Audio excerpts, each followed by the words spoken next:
It's a little bit warm. You can say good afternoon. It's a pleasure to be here, and I do apologize. It is really warm in here, so if you feel like you have to take your jacket off, obviously not have, feel free to do that. I understand also that there is a very important race going on about the same time that we're presenting. It's finished. Oh, did anybody do well? Well, no applause, so that's not a good start. I always hate starting a presentation with an apology, but there was an individual we'd actually asked to speak with us by the name of George Conklin. George is the CIO for one of the larger health systems in the United States, and unfortunately he's had some personal issues lately with his mother-in-law passing. And we had a second person, Chris is going to speak, and Chris is in the process of buying a new hospital in Colombia, South America, so she's doing that. So you get me for 2 sessions. I will apologize for that part of it. George Conklin asked me to say this specifically. He is a hell of a lot better looking than I am, and he's a whole lot smarter. But I've known George for 35 years, so I'm probably okay to talk about what they're doing. So what the game plan is to kind of go through at a high level, because we only have 30 minutes, what Christus is doing to improve their relationships with their consumers or their patients through aggregation of information from a number of different sources, so that as a physician I have a single view into what is a very loosely federated health system. Specifically, their health system is made up of, and I'm going to make a better door than I do window, is made up of 44 hospitals, 37 based in the United States, 7 internationally. That will go to 9 internationally soon. Somewhere in the range of $5 to $6 billion in annual revenue.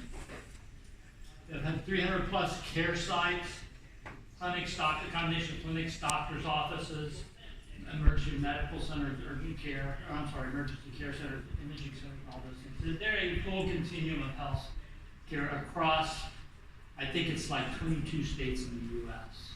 and again in South America. Their challenge really is very similar to what we face throughout the world in our industry, and that is a number of disparate applications, EHRs that have patient information that's relevant to making clinical decisions.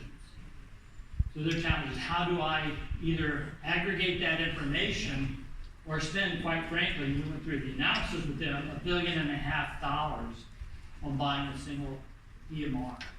And their answer was, we're going to find an alternative to that, and we'll talk a bit more in detail. Had numerous scheduling systems, probably upwards of 150 different scheduling systems, ways to get into Christus Health. And most importantly, they didn't have a single pane of view as to what my history was as one of their patients or any other patient. The physician or clinician is actually the aggregator of that data. When you talk to physicians, that's not what they were trained to do. So that's kind of a statement of their problem at a high level. So currently what they are doing is they have implemented an interoperability platform that we'll talk a lot in a half hour about how they aggregate that data so that an individual, either today a physician or in the future, very near future, the patient can see all their clinical information history associated, not just with what's going on with inside the institution, but equally as important as what's going on in real life from a personal health device perspective. They've implemented that solution. That includes information from 3 different EHRs, an imaging system, and a document imaging system. They're in the process of starting to implement the physician portal in detail so it's maximized across the organization. Future is implemented a centralized scheduling system so that as a patient, I can schedule anywhere in their institution, whether I'm in Dallas, Texas, or in Mexico, or Colombia. Not that somebody from Colombia would come to Dallas, Texas. Implement a comprehensive patient portal so that I can see what information they have about me and actually have a dialogue with either the primary care physician or the specialist I'm currently engaged with. And then implement a collection and aggregation of all digital health information. Their plan is, as they start to populate these portals or warehouses or daylakes, whatever you want to call them, with information, it will extend beyond the four walls of the institution. Their perspective is that while they are primarily focused in the medical center business, they see a transformation taking place that will include providing a lot more healthcare outside the four walls of those institutions. So their focus is really moving from acute care to ambulatory to actually home, where they will place beds in the future. Driving forces behind their planning areas, when they talked and did surveyed with their consumers said, we want to interact with you digitally. We not only expect you to have our information, we expect you to allow us to update what's going on in our real life. If you're really going to care for me in an at-risk type manner, I want you to have all the information to best care for me or to best coach me, more importantly. Medical tourism. How big is medical tourism in Australia? It's getting fairly large throughout the world and forcing organizations, certainly within the U.S., to become much more comprehensive in the collection and marketing and support of those consumer requirements and activities. Digital health technologies obviously is driving a significant amount of new information that's relevant to how a patient is either cared for, coached, or triaged. Moving forward, everybody's heard the term IoT. I use the term IoE, Internet of Everything, because that's kind of where we're going. There's tools now available in the U.S. that I can put on the side of my refrigerator, and as you pull something out, it's capturing what you're pulling out. And if it's related to your health, that's aggregating. And then virtual health systems. I don't know if you've heard that term or not, but something that Christus is starting to look at is actually a hospital without walls. Actually having a bed fully equipped with technology that is placed in the patient's home.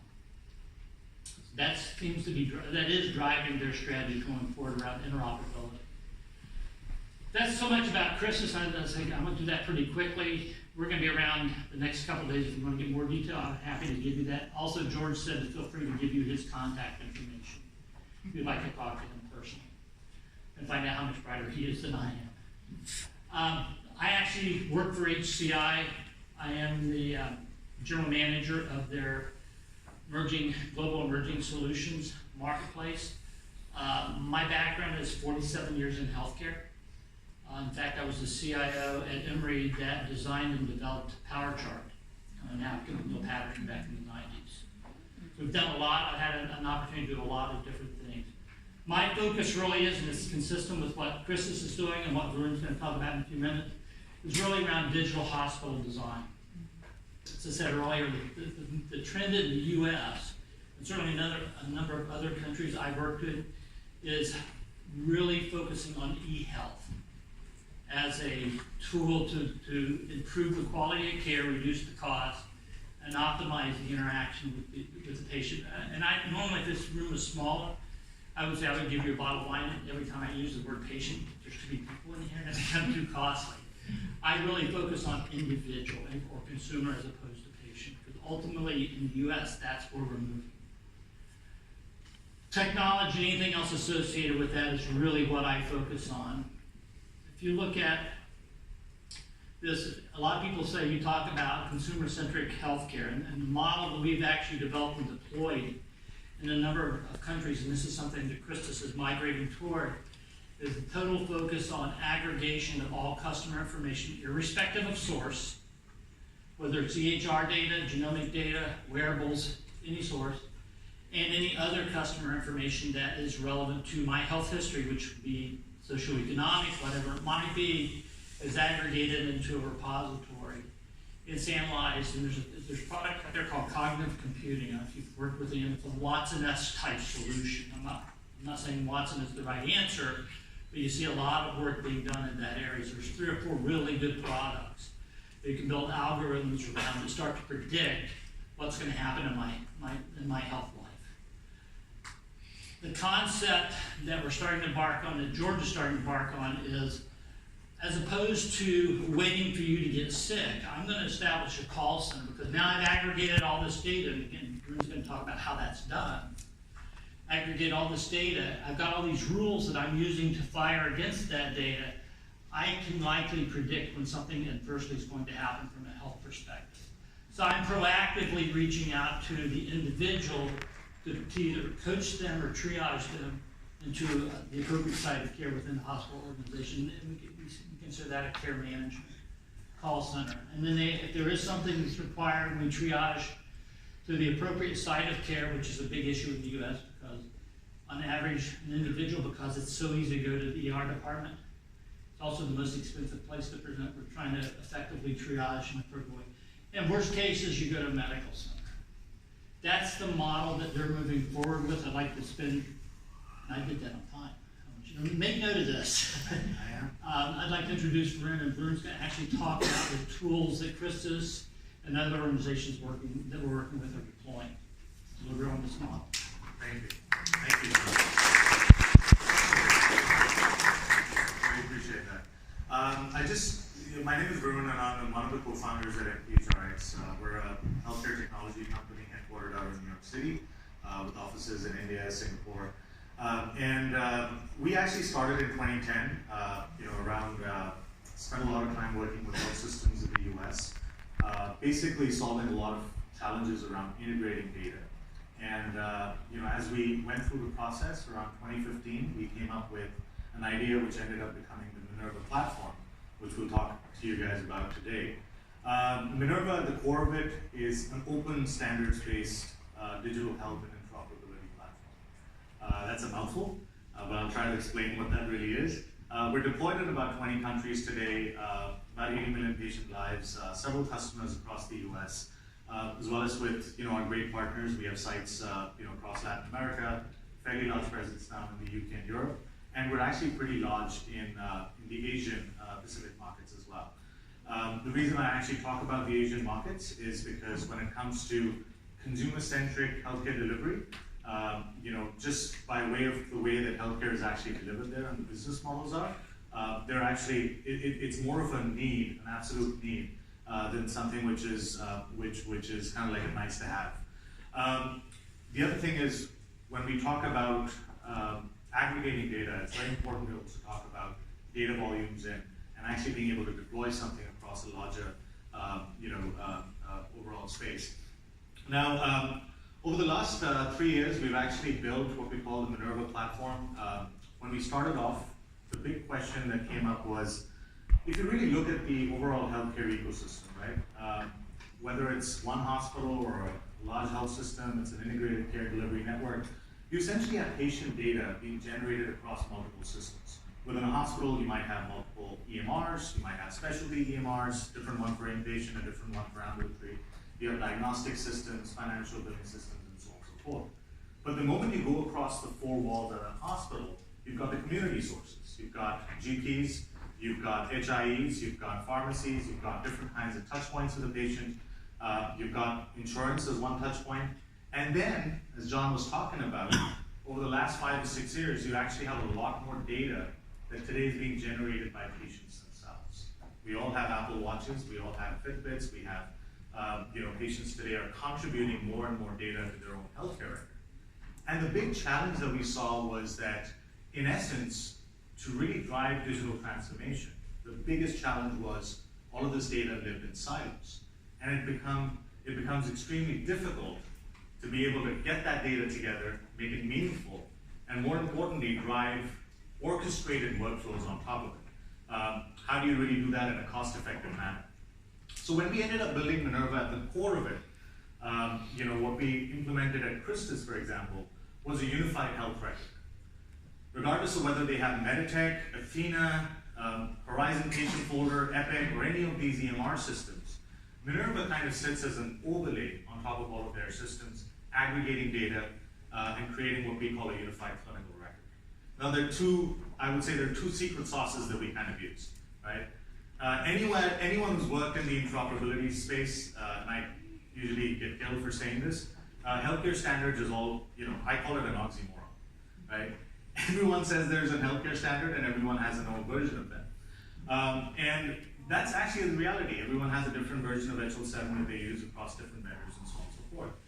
The other piece that we saw in a lot of different places was that there are healthcare systems, IT systems, new and old, that don't speak healthcare standards. So the big challenge was, how do you take that data out of those systems in a cost-effective manner? So the first piece was, we support healthcare standards, so everything from DICOM, HL7, CDA, XDS, IHE, and at the same time, you also support non-healthcare standards, like CSVs, flat files, some old systems which open up a database and you take data straight out of a database, or REST APIs. The second piece, which what really appealed to Christus was, and this I think is a problem that all large health systems face. You're switching one proprietary system for another at some point in time, right? We were one of the first production implementations of a new standard called FHIR. When FHIR was actually released, I think about 3 or 4 years ago, that's when we started architecting this platform. So our space was, we take this data, we convert it into an open standard, and we actually store it as FHIR. Now what does that really do? It creates what we call a vendor-neutral archive, or a vendor-neutral platform. If you guys don't like Minerva after 3 years, your data's in FHIR. Take it, put it onto another framework, or build something on your own, you're actually still good to go. So those were 2 things that we actually did. We built this based on FHIR. We also realized that in today's day and age, you need web as well as the ability for clinicians and patients to have access to this data, drive workflows, coordinate workflows using web and mobile applications. So at Christus, they actually deploy both the web as well as the mobile apps for physicians as well as patients, sitting on top of their EHRs. We built this to be scalable, so it's enterprise-grade scalability, but horizontally scales. Everything is based on FHIR APIs, configuration driven. Now, I always encourage people to look at this as a Swiss Army knife. If you're a CIO or if you're someone who's actually in charge of looking at a healthcare IT landscape, one big question comes up is, how many different silos of infrastructure are you really going to create, right? You already have a lot of EHRs, you have all of these disparate systems. The overall play with Christus was to create a common infrastructure that could end up solving multiple problems that they have. Christus Health as an organization, as John mentioned, is rapidly growing. They already have a lot of health systems. They have pretty much every EHR under the sun, I guess. So they are dealing with that disparity. But at the same time, they're going out and acquiring new and new hospitals, right? So they need a toolkit that actually enables them to provide a consistent experience to patients and providers as they grow and as that disparity actually ends up increasing. So some of the use cases that we were able to, where we have reference sites for, they're actually more on top of this. Obviously the ability to connect multiple EMRs and create one single view, which can be delivered within an Epic, within a Meditech, within a Cerner, to be able to orchestrate workflows across these clinical systems. Care coordination, which is a very big deal today across the world, because patients end up crossing those hospital boundaries a lot. They end up going to GPs, they end up going to post-acute care facilities. The ability to have shared and actionable care plans, digitally delivered and automated, is a very important piece of it. The third piece, which is also a very big thing today, is patient engagement. When I talk about patient engagement or consumer engagement, it's not just a patient portal anymore, right? It's not just the patient having access to their records. In Christus's case, they obviously have multiple patient portals. Every EMR has their own patient portal. So imagine being a consumer where if you went in through an ambulatory episode, you actually log into an ambulatory EMR. If you had an inpatient episode, you actually log into a separate patient portal that talks about what happened when you were an inpatient.